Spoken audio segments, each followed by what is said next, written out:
यही command use किया ना, कुछ और यूज किया? हाँ यही ठीक है। क्या नाम दिया आपने प्रोजेक्ट को अपने?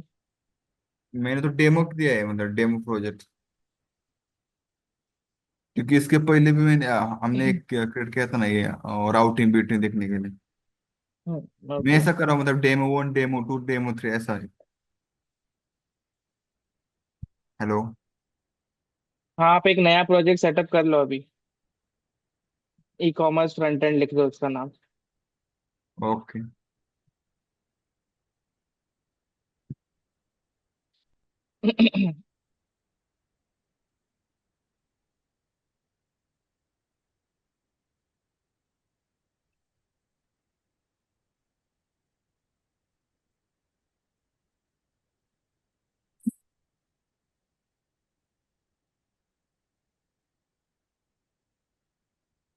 ये आपके लिए रिवीजन भी होगा, हाँ।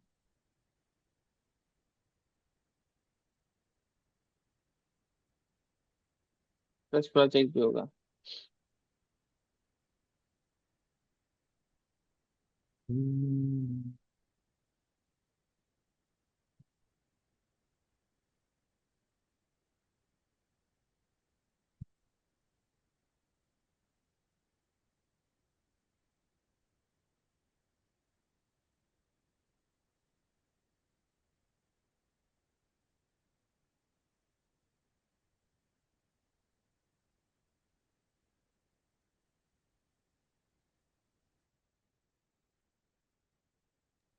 कर रहे हो ना इंस्टॉल साथ में? हाँ चालू है मेरा। हाँ, ठीक है। एक मिनट।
हाँ, मैंने ना गलत वर्जन के साथ कर दिया, मैं वापस कर रहा हूँ इंस्टॉल।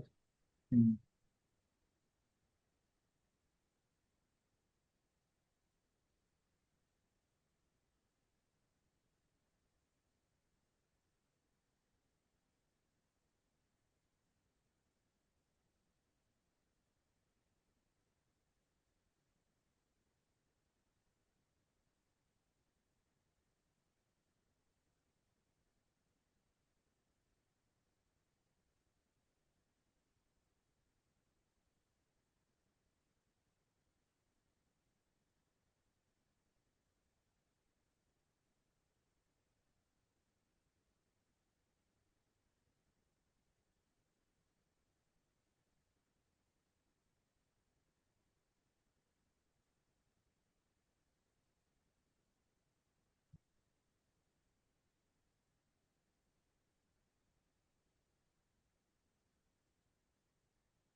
आपका हो गया इंस्टॉल प्रसाद? हाँ, वेट वेट हो रहा है। अच्छा ठीक है, करो।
ठीक है, ये इंस्टॉल हो गया और रन भी हो गया।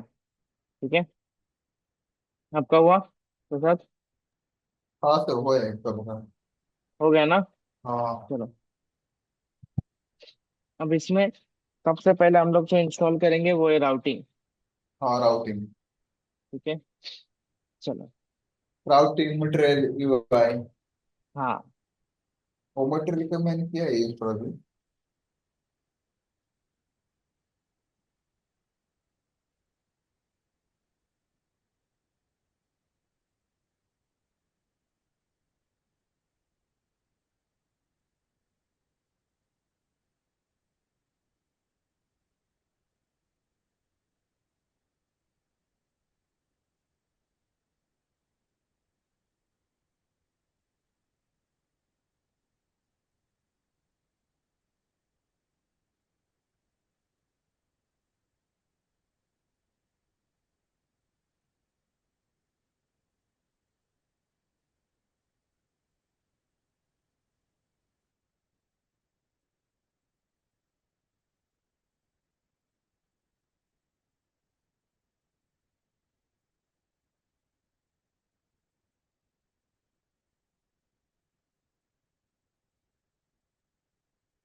ठीक है, मैटरनिटी वाई और राउटिंग इंस्टॉल हो गया, ठीक है।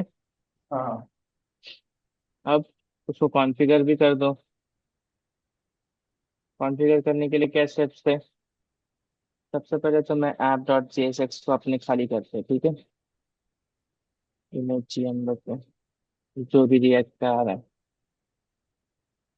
उसके बाद क्या क्या स्टेप्स किए थे? सबसे पहले मेन डॉट जेएसएक्स में ब्राउजर राउटर को इंपोर्ट किया था ना। हाँ।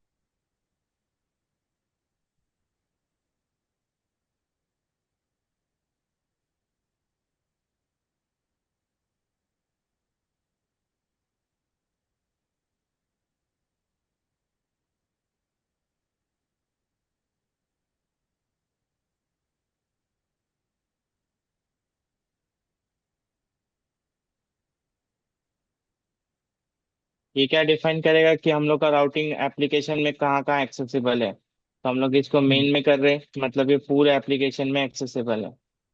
क्लियर? चलो देखते हैं कुछ एरर है या चल रहा है। चल रहा है, ठीक है। उसके बाद राउट डिफाइन करना है। अभी हम लोग को सबसे पहले कौन सा राउट डिफाइन करना है? अपना लॉगिन पेज, अच्छा। ठीक है। हम लोग को अपना लॉगिन पेज डिफाइन करना है। तो ऐप डॉट जेएसएक्स में जाएंगे, यहाँ पे हम लोग वापस से इंपोर्ट करेंगे, इंपोर्ट राउट और राउट फ्रॉम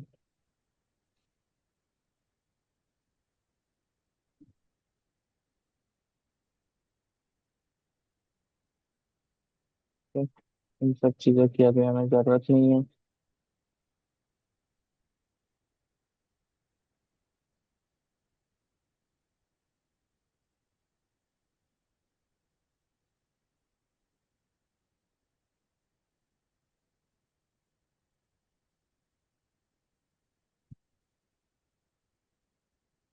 राउट पाथ पे क्या आएगा? स्लैश लॉगिन, ठीक है। स्लैश लॉगिन पे एलिमेंट कौन सा होगा? कॉपी कर देते हैं तो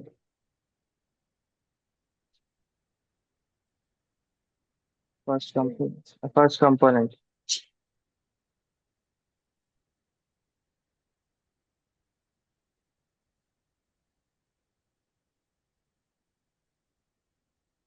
तो चेंज करके हम लोग नया लॉगिन कंपोनेंट क्रिएट करेंगे। अब ये लॉगिन जो है वो एक पेज होगा, ठीक है। तो एसआरसी के अंदर एक फोल्डर बनाएंगे पेजेस। जो भी हम लोग के मेन मेन पेजेस होंगे उसको हम लोग पेजेस में रखेंगे, ठीक है। Login dot JSX.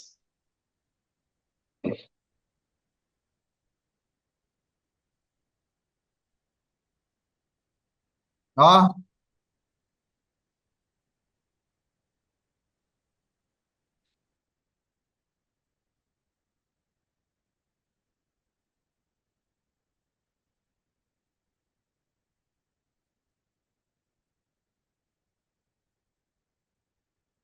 उसको एक्सपोर्ट कर दो।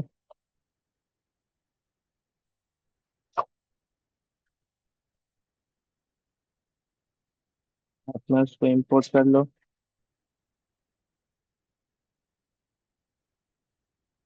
तो दे दिया ऑलरेडी हमने। अब देखो लास्ट लॉगिन पे लॉगिन कॉल होता है क्या?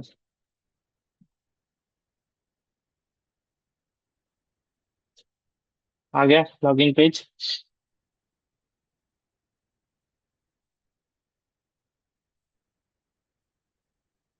ठीक है, यहाँ तक बनाया प्रसाद? यही बना रहा हूँ इवेंट का। ठीक है, बना।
ओके, हो गया सर, लॉगिन पेज। ठीक है, परफेक्ट। अब लॉगिन पेज को डिजाइन कर लो, एक नॉर्मल लॉगिन पेज बना लो। एक बार कोड ओपन करना सर, आपने किस क्या करके आपने रेंडर किया है लॉगिन पेज पे? क्या किया, मतलब ये किया है। आउट लॉगिन हो यहाँ, ओके ओके, ऐसे किया ऐप में हाँ, लॉगिन पे। अच्छा, ऐसे किया, ओके ओके, कोई बात नहीं, ठीक। क्यों, आपने क्या किया। मैंने ऐसे क्या है, वो दूसरा एक तरीका होता है, वो मैं ढूंढ रहा था लेकिन मुझे मिल नहीं रहा।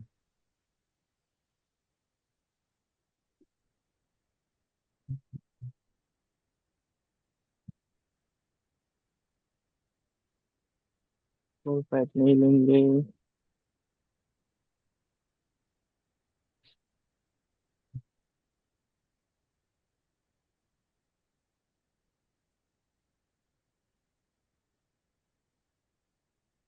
कोई भी, आप खुद से कोड लिख लो या फिर आप कोड कहीं से उठा लो। मैं आपके लिए हम्म। प्रेफर करूंगा कि आप लिखो। वो नेविगेट नहीं होता, नेविगेट, हम्म। उससे भी कर सकते हैं ना हम डायरेक्टली? नहीं, आप राउटिंग कर रहे हो, नेविगेट नहीं करना आपको। नेविगेट से क्या होता है सर, बता सकते हैं? नेविगेट से नेविगेशन होगा आपका, एक पेज से दूसरे पेज पे जाएगा, बट वो आपको रीडायरेक्ट करना है।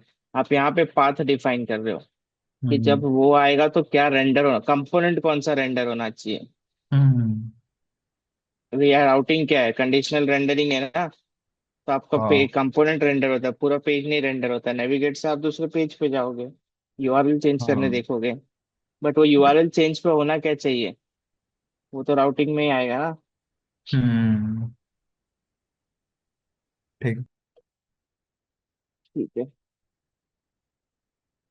ठीक है, मेरे को एग्जांपल तो नहीं मिल रहा है, तो शायद हम लोग एक फॉर्म बना लेंगे। ठीक है। अब फॉर्म बनाने से पहले, अब फॉर्म में क्या क्या होता है, एक फॉर्म में क्या क्या होता है, चलो लॉगिन फॉर्म ले लो। उसमें क्या क्या बनाते हो आप, क्या क्या चीजें को ध्यान रखना पड़ता है। नॉर्मल आपने वेबसाइट्स भी देखी ही होगी ना, खुद के एक्सपीरियंस से बताओ क्या होता है लॉगिन फॉर्म में।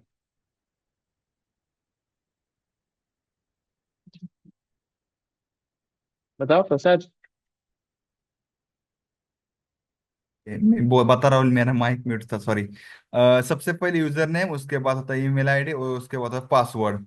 इन देखिए कुछ में मतलब ईमेल आईडी नहीं होता, लाइक यूजर नेम और पासवर्ड यही होता है बहुत सारे में। हाँ ठीक है, अगर तो उसके बाद क्या क्या चीजें हैंडल करनी पड़ती है, या क्या क्या सब एरर्स होते हैं। क्या क्या? एरर्स होते हैं ना। ये रस मतलब क्वेश्चन समझा नहीं। आप लॉगिन फॉर्म पे कुछ भरोगे तो क्या क्या एरर्स आते हैं। हाँ, सबसे पहले एरर आता है, मतलब ईमेल वैलिडेशन ईमेल। हाँ। अगर इन फिर। केस आपने ईमेल में एट द रेट नहीं डाला, तो वो ईमेल तो वैलिड नहीं हुआ ना। हम्म। तो ओके। सबसे पहले और। वो ये होता है। उसके बाद सपोज हमें वैलिडेशन कर रहा है, मतलब यूजर नेम डालने के तो उसमें 6 कैरेक्टर होने चाहिए, पासवर्ड डालेंगे तो उसमें 6 कैरेक्टर होने चाहिए। तो वो भी कर सकते हैं इफ स्टेट में देके बैक एंड में। ओके। और कुछ सोच सकते पासवर्ड, हो। Error error.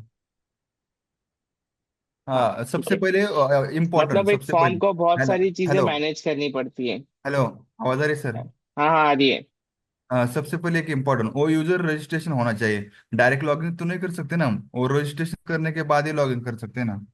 हाँ, बहुत सारे वैलिडेशंस होते हैं, राइट। हम्म एक लॉगिन फॉर्म सीधा सीधा सिर्फ पेज नहीं होता, उसमें वैलिडेशंस होते हैं। ठीक है, क्लीनिंग होता है, बहुत कुछ हम्म होता है उस पर, फिर फंक्शंस हम्म। होंगे। फंक्शन कॉल करना पड़ेगा, फंक्शन पे क्या चल रहा है वो सब देखना पड़ेगा, राइट। तो वो सब करने के लिए हम हर चीज कस्टम नहीं कर सकते। ठीक है, कि हाँ इसमें पहले पहले तो रिक्वायर्ड है फील्ड, उसका वैलिडेशन करना पड़ेगा, फिर ईमेल का पैटर्न होगा उसका करना पड़ेगा, फिर पासवर्ड रिक्वायर्ड है करना पड़ेगा। फिर जब वो साइन इन पे क्लिक करेगा, बैकएंड से रिस्पॉन्स आएगा तो वो उसका करना पड़ेगा। ऐसे करके अभी तो दो फील्ड की बात करें, अगर रजिस्ट्रेशन हुआ तो समझो, एक वेबसाइट हम्म पे रजिस्टर करोगे तो कितने सारे फील्ड्स पूछता है वो, right. Name, first name, hmm last name, email, password, address, gender, बहुत सारी चीजें पूछता है ना सबका। अगर आप एक एक करके वैलिडेशन करोगे, एक लाइन लिखोगे, कोड कस्टम लिखोगे, तो कितना टाइम जाएगा, राइट? इसीलिए हम बहुत लोग, सारे। हाँ, तो हम लोग वो चीज नहीं करते। हम लोग रिएक्ट में कोई भी एक लाइब्रेरी यूज करते हैं जो अपने को लॉगिन सॉरी, जो अपने को फॉर्म्स हैंडल करने के लिए देता है। ठीक है? वैलिडेशन, हाँ। ऐसे बहुत सारे लाइब्रेरीज है, अगर आप गूगल करोगे रिएक्ट फॉर्म लाइब्रेरीज, ये दिख रहा है रिएक्ट हुक फॉर्म। और ये फाइव बेस्ट लाइब्रेरीज में देख लेते हैं।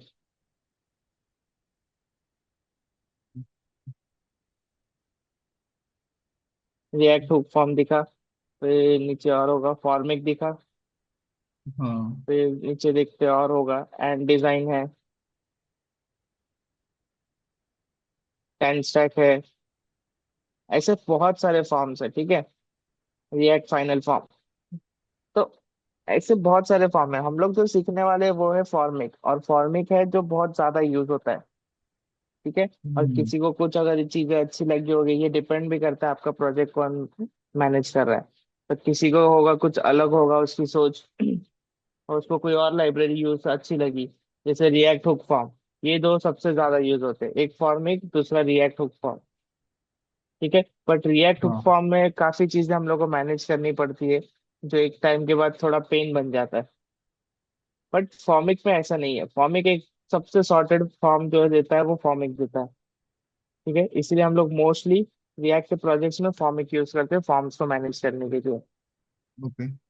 ओके, तो हम लोग भी वही करेंगे, फॉर्मिक यूज करेंगे। ये दिख रहा है build forms in React without DTS, get started. हम लोग सिंपल एक लॉगिन फॉर्म ले लेते, बट उसके पहले ये अलग लाइब्रेरी है, ये रिएक्ट का ये पार्ट नहीं है, ये एक्सटर्नल लाइब्रेरी है। तो इसको इंस्टॉल करना पड़ेगा। तो npm इंस्टॉल फॉर्मिक, आप भी इंस्टॉल कर लो। गूगल कर लो फॉर्मिक, पहला लिंक आएगा ऑफिशियल डॉक्यूमेंटेशन का, वहां से ले लो।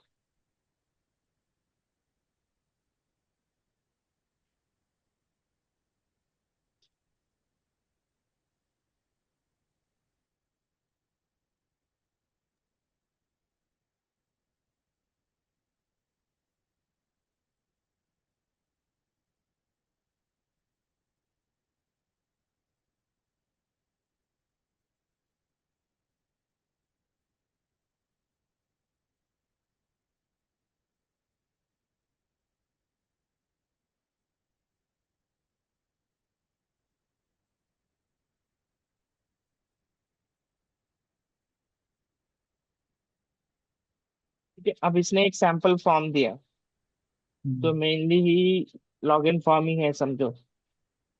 ठीक है? हम्म, इसको कॉपी कर लेता हूँ मैं। इसी फॉर्म को हम लोग डाल के देखते कैसा चल रहा है। अब सिर्फ वो कॉपी कर लो और पेस्ट करोगे तो बेसिक बदलना पड़ेगा। ठीक है? कंपोनेंट का नाम हम लोग का लॉगिन है, वो ध्यान रखना, बेसिक नहीं है। अब रन करके देखते हैं। ये आया? हाँ। आपका भी हुआ? साथ में एक कर मिनट, रहे हो एक ना? मिनट, एक मिनट हाँ, हो रहा है। ठीक है, करो।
वो लोड हुआ फॉर्म।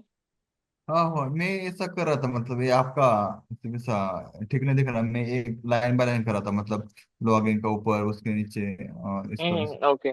अब इस पे क्लिक करो, देखो वैलिडेशन चल रहा है। हाँ चल रहा है, ठीक है। देखो आ रहा है, एक देखा बार है मैंने। फॉर्म समझते हैं हम लोग। सबसे पहले फॉर्मिक को इंपोर्ट किया। ठीक है। अब हम्म। देखो, हम लोग जब एक फॉर्म बनाते हैं, हम्म। ठीक है, तो वो कैसा रहता है, ऐसे ही रहता है फॉर्म, राइट। हाँ। फिर उसके बाद इनपुट टैग्स होते हैं उसमें, जो भी है टाइप पासवर्ड ये सब। बट उसके पहले इसने क्या किया, इसने फॉर्मिक के अंदर क्या, अब ये फॉर्मिक क्या है बताओ, ये क्या है। कौन सा? इसका इससे क्या समझता है, सिर्फ लाइन नंबर 7 को देख के क्या समझता है आपको। मतलब ये वैलिडेशन की जो लिंक है ना, आपने जो इंपोर्ट किए है, नहीं, सिर्फ लाइन नंबर 7 को देख के क्या समझता है। वैलिडेशन क्या है उधर? वैलिडेशन क्या है, सिर्फ लाइन नंबर 7 बोल रहा हूँ मैं। लाइन नंबर 8 9 10 11 12 कुछ मत देखो। जो फॉर्म एक वर्ड यूज किया है, इनबिल्ट फॉर्मेट। वर्ड यूज नहीं किया है। अब मेरे को बताओ, लाइन नंबर 38 को देख के क्या समझता है, सिर्फ लाइन नंबर 38। इनपुट नाम का फंक्शन अपने टैग यूज किया है जिससे। टैग यूज किया। अब लाइन नंबर वापस 7 को देखो, ये क्या है। हाँ, वही एक टैग है। टैग है। मतलब एक ये इनबिट जो ऑलरेडी डिक्लेयर होता है ना, जो नहीं नहीं, ये टैग है क्या, वो बताओ पहले, ये क्लियर करो, टैग है हाँ या ना। नहीं है टैग। नहीं है ना, तो क्या है ये। फर्स्ट अल्फाबेट क्या है। ये कैपिटल है ना। हाँ कैपिटल। तो अगर कैपिटल होता है कुछ भी JSX के अंदर, तो वो क्या होता है, कंपोनेंट। कंपोनेंट। क्लियर है। तो फॉर्मिक क्या यूज किया, कंपोनेंट। कहाँ से आया, फॉर्मिक की लाइब्रेरी से आया।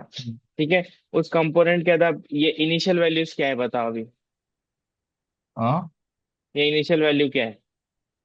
इनिशियल वैल्यू ये तो कंपोनेंट, ये एक टैग लग रहा है मतलब। ये टैग लग रहा है, ये फॉर्मिक के अंदर है। चलो उसको अगर कंफ्यूजन हो रहा है तो अभी बताओ चलो। हाँ हाँ। अब क्या है इनिशियल वैल्यूज। एक कंपोनेंट के अंदर एक इनिशियल नाम की एक मतलब एक वैल्यू पास किए। वैल्यू पास किया है। हम्म। चलो ठीक है, वापस यहाँ पे बताओ, ये टाइप क्या है। कंफ्यूजन है तो इसको लाते इधर। क्या है टाइप बताओ। टाइप ये है कि क्या कहते हैं उसको? अरे भूल गया ये सोचो सोचो, गूगल करके ढूंढ लो। गूगल करके ढूंढो बेटा।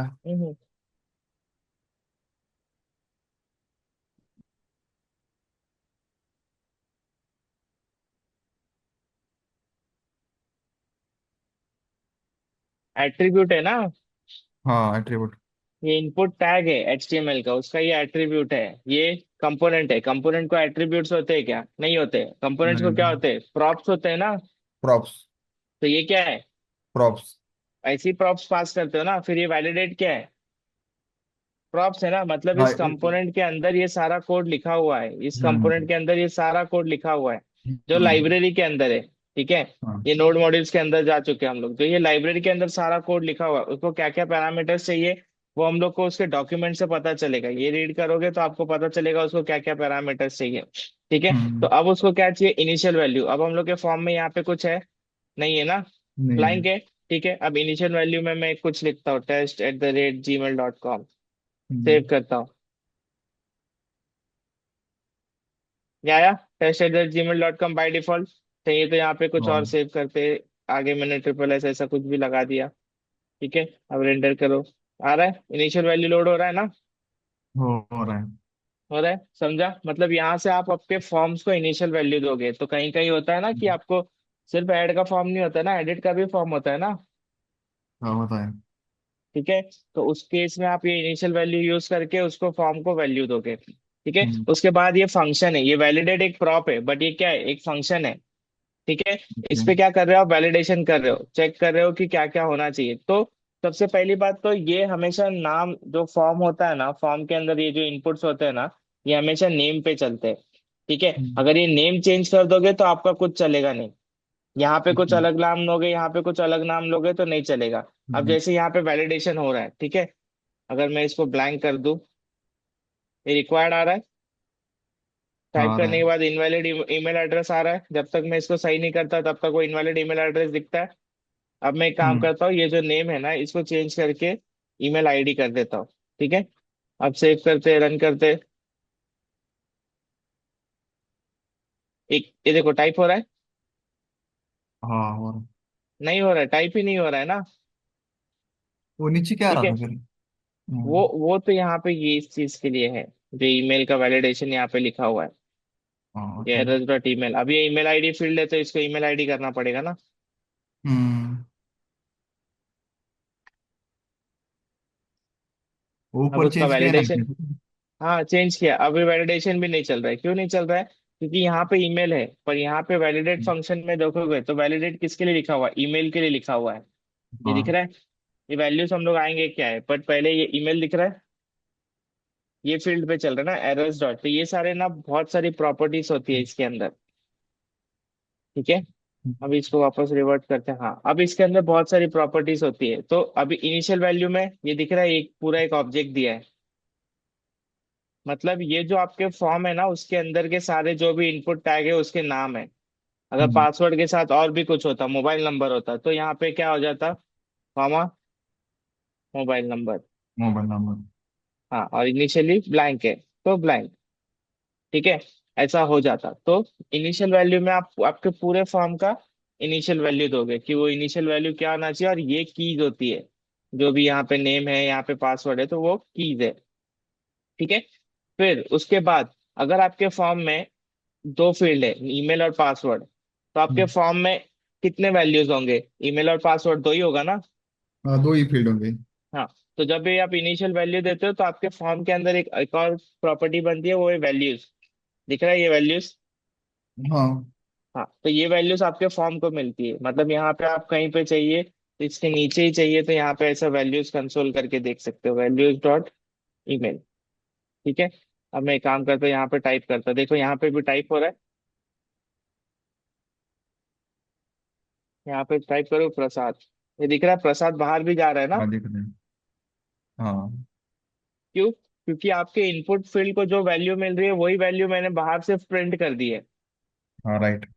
मतलब आपके फॉर्म में अभी क्या है, वैल्यूज है। देख रहे हो यहाँ पे, हम्म। ये देखो, ये जब फॉर्मिंग किया उसके बाद ये दिख रहा है, ये सारी प्रॉपर्टीज हमने भेजे कि हम लोग के फॉर्म के अंदर, मतलब इस चीज के अंदर क्या क्या चीजें एक्सेसिबल होगी।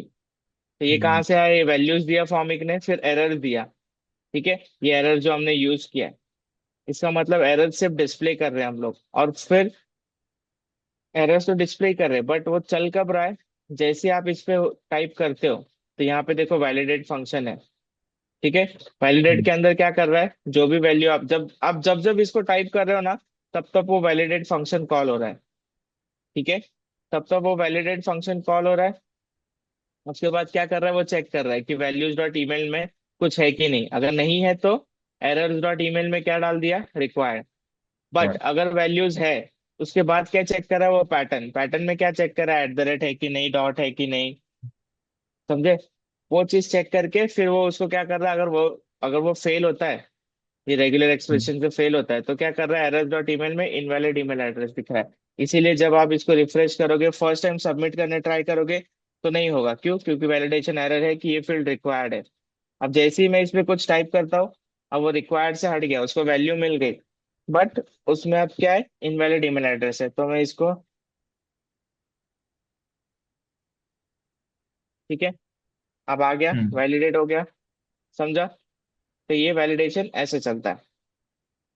ओके, उसके बाद अब ये हैंडल चेंज दिख रहा है, यहाँ पे आपको हैंडल चेंज स्पेसिफाई करना पड़ेगा, ऑन चेंज पे हैंडल चेंज। अब ये क्या करता है, जब आप इस पर टाइप करते हो ना, हाँ। तो ये फील्ड को वैल्यू ऐसे ही नहीं सेट करता, वो फील्ड को वैल्यू अपेंड करना चाहिए। मतलब आप इसको डायरेक्टली नहीं टाइप कर सकते। क्यों? क्योंकि इस पे देखो, कहीं पे वैल्यू डिफाइन किया है। हम्म। यस, ये वैल्यू डिफाइन किया है, वैल्यू क्या है, वैल्यूज डॉट ईमेल। आप टाइप जब तक करोगे, ठीक है, चलो एक रिफ्रेश करता हूँ। अब यहाँ पे देखो टाइप करने दे रहा है, बट अगर मैं इसका नेम चेंज कर देता हूँ, email dot ID, email ID कर देता हम्म। हूँ। ठीक है, अब रिफ्रेश करता हूँ। अभी टाइप करने दे रहा है? नहीं करने दे रहा है। क्यों? क्योंकि इस पे वैल्यू क्या दिया आपने, वैल्यूज डॉट ईमेल। अब वैल्यूज डॉट ईमेल क्या है, ब्लैंक है। आप जैसे ही इस पे टाइप करने जाते हो ना, वो क्या करता है, उस इस फील्ड में वैल्यू डालने जाता है, बट उस जैसे ही वो उसको अपडेट करने जाता है, वो क्या देखता है कि यहाँ पे तो वैल्यूज डॉट ईमेल है वैल्यू में, तो इसको हटा देता है। समझा? तो इसीलिए ये नेम सही होने बहुत जरूरी है। अब क्या करता हूँ, मैं इसको हटा देता हूँ। ठीक है, उसको हटा दिया मैंने, इस फील्ड को वैल्यू नहीं दी। अब मैं टाइप करता हूँ, अब टाइप करने दे रहा है। राइट, अब मैं इसका ईमेल आईडी ये चेंज कर देता हूँ, नेम चेंज कर देता हूँ। हम्म, अब टाइप करने दे रहा है।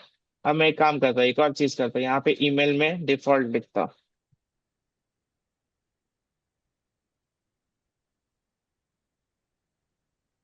अब वो डिफॉल्ट वैल्यू यहाँ पे आई क्या?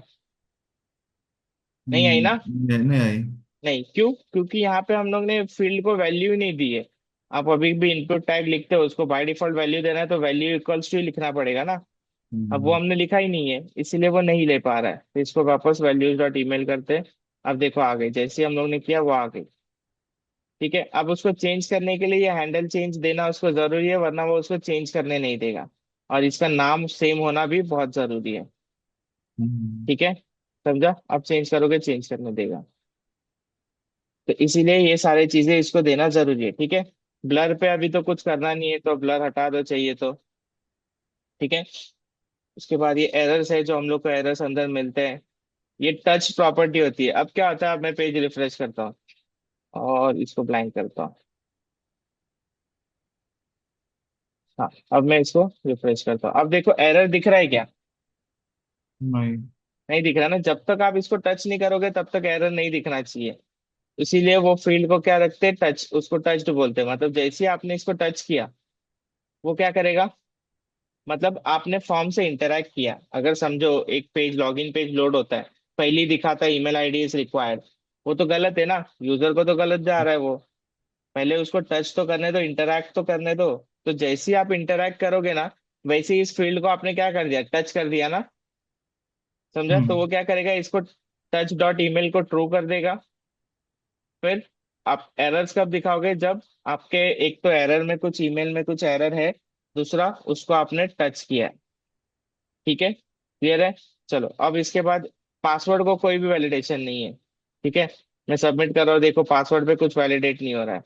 तो सबसे पहले यहाँ पे ईमेल के लिए तो हो गया, अब एक और चीज करते, if not values dot password,